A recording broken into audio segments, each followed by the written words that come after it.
guys, good afternoon. For today's video guys, ako ay nagluluto ng biko. Ayan guys, pinagmamantika ko na yung aking gata. Tapos ito yung ilalagay ko sa aking biko.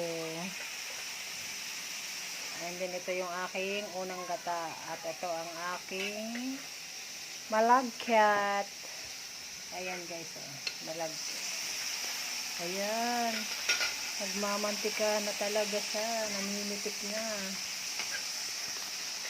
Haluin lang natin yun ang haluin para mabuo-buo yung kanyang ano.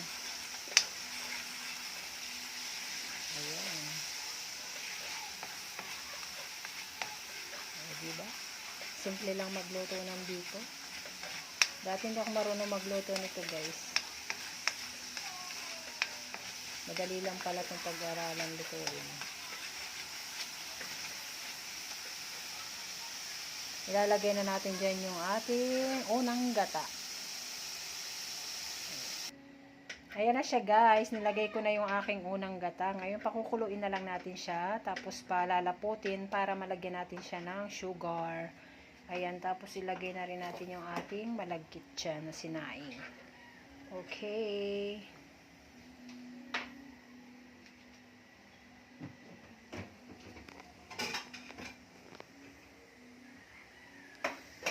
Ang inyong kusinera ngayong araw. Today is my birthday guys, kaya nagluluto po ako ng biko, kahit sa simpleng handa lang, happy na ang family namin. Ayan. Pagsasalo-saluhan namin ito dito guys.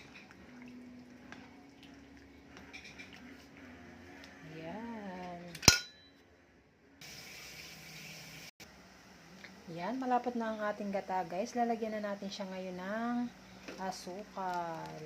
Ayan. Lagyan na natin siya ng asukal para lumapot na siya. Ayan.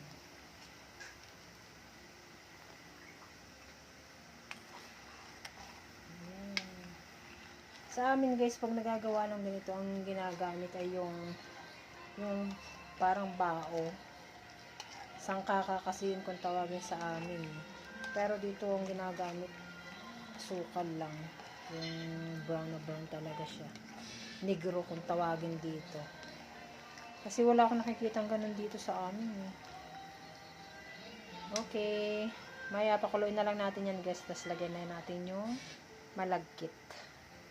Ayan guys. Oh grabe, kumukulo na. Pwede na natin ilagay ang ating malagkit. Hinaan natin ng apoy para hindi siya masyadong umapaw. Ayan. Pwede na po natin ilagay ang ating malagkit kasi ano na po siya, medyo sticky na. Pangit naman po kasi kapag malambot. Okay, ilagay na natin guys ang ating malagkit. Update sa aking nilulutong biko guys. Ayan po siya. O, luto na siya.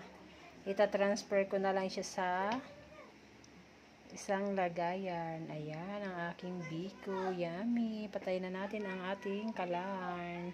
Dahil luto na ang ating biko. Thank you for watching, guys. Thank you so much.